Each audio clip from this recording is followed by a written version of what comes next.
Hi, I'm here to tell you a little bit more about the Red Paddle Co 14-foot race.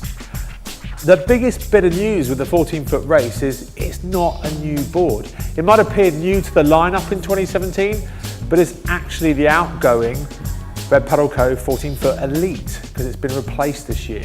That's not a bad thing. Don't let that put you off. This board is still very much a very quick, very fast, and to be honest, some of us actually here tour on it because it's that well-mannered race board. It's still very quick, so don't worry. The really nice thing though with the 14-foot race, and let me take you through it from the front end.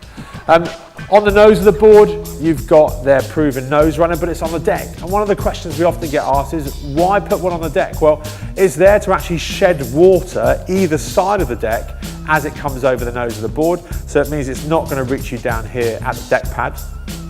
Either side of the deck pad, as in previous years, you've got handles either side. But what's nice with this year is they're really nice, big, padded handles. Deck pad, crocodile diamond cut deck pad. The texture of the crocodile skin on it is really comfortable underfoot. The traction that you get from it is massive, and it's just really confidence inspiring, and it kind of translates to the rest of the board because it does inspire confidence. Albeit it's 14 foot in length, it's actually 26 inches wide, which to some sounds narrow, but on the whole, actually, the board's really well mannered. The literage overall, you're talking 340 litres, so it works well for a paddler up to around 120 kilos. Either side of the board, you'll find Red Paddle Co's proven RSS system. And what they are is simply sailing battens stuffed in a pocket down the side of the board. It sounds really simple, but the effect on which it has over the board overall is massive. You're talking a board that's 10%, 15% stiffer as a result of having those battens in. And in a race scenario, that pays dividends because every bit of power you put through the board is then translated into forward motion.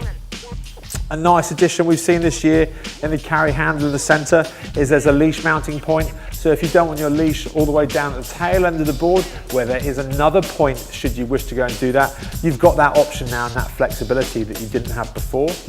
As you come all the way down, we follow the deck pad down and you'll find the texture changes and the diamond cut goes away and you're just left with a crocodile skin finish.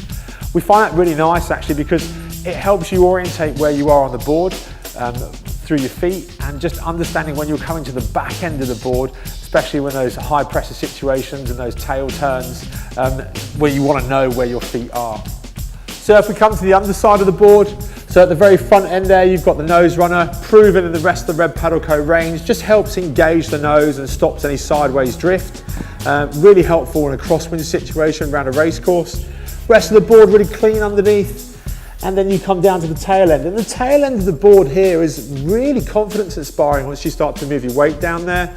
And that's in part to, there's a lot of width still on the back end of this board, so a lot of stability as a result. The fin box itself, a US fin box, so if you want to swap your fin out, you can. You've got a lot of options out there on the aftermarket. But the fin that comes with the board is fantastic quality, fiberglass fin, honeycomb core, and it clears weeds really well. I mean, really popular with everyone here. Overall though, 14-foot race by 26 inches wide, yeah, still a great board, regardless of what Red call it. Definitely still a favourite of ours here at the SUP company. Thanks for taking the time to watch our video. If you've got any questions about what you've seen or stand-up paddleboarding in general, please pick up the phone, give us a call, or drop us an email. We'll be happy to help and get you on the water this summer. Thanks again.